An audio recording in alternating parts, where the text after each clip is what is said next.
Jillian. Hi, Coach. Nandito na tayo sa final week natin, no? Sa bukid noon, ano ba ginagawa mo doon? Namamasyal lang po sa bukid. Yan Sa bukid? Pumunta tayo dito sa Artin Island para lang mag-enjoy lang tayo. Let's go, Coach. Ay, rainbow. Ang ganda, Coach. Wag, Coach. Today, yung bonding namin, bagong finals, it's about gaangan na natin muna. Let's have a little joy, di ba? Kasi napaka-importante yun. Picture na kita. Coach, hanggang ulo ko ata yung pakpak, Coach. Subukan mo. Ang saya-saya ko po kasi po, first time ko po makapunta dito. Wala po kasing ganito sa bukid nun eh. Masarap po pala kabanding ni Coach. Ka-vibes lang po. Hi, guys! Oh my gosh! Uy.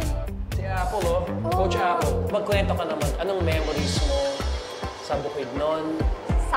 Sakto, Coach. May dala akong picture. Siyempre, may baon tayo dyan.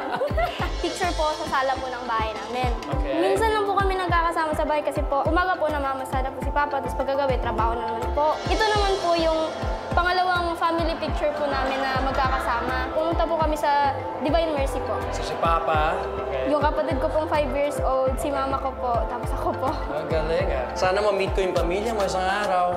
Sana po makapunta sila dito.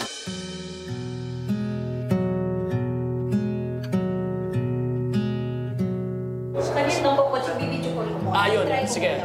Pwede po i-video call nyo para lang mag-hi lang kami. Bakit? Wala lang po. Na-miss mo na sila?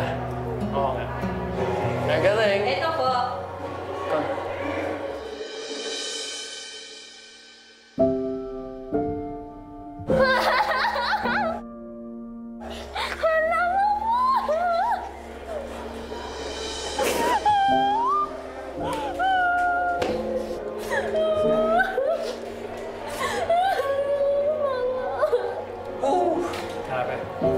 Pati ako naanok sa inyo eh.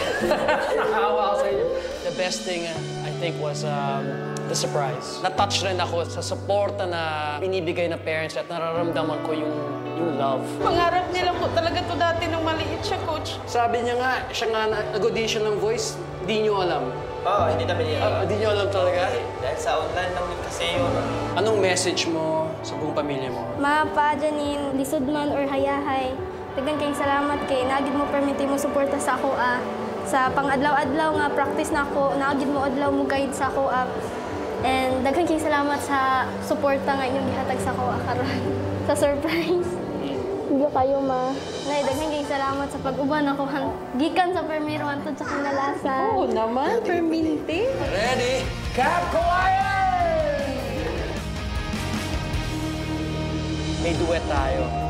At ang song na pinili ko, Tatsulok. Diba? Ganda po nun. Ayun na. Sa akin, it's a reminder, paalala na parang dapat bawat generasyon may dinadala eh. Dala yung parang idea ng kanta. Parang pinapasa ko yung torch sa'yo. Nakaka-motivate po siya na dapat may gawin kang action sa buhay mo na para sa mga pangarap mo po. Lalaban tayo na sa this weekend with that song eh.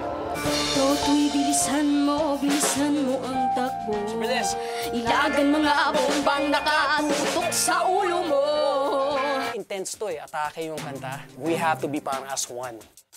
Totoy, kumilos ka, baliktarin ang tatsulok. Toto'y kumilos ka, baliktarin ang tatsulok. Dito sa Final Showdown, ipapakita kong ako ang karapat-dapat na maging Grand Champion. Dahil ito na ang katuparan ng pangarap kong mabago ang buhay ng aming pamilya.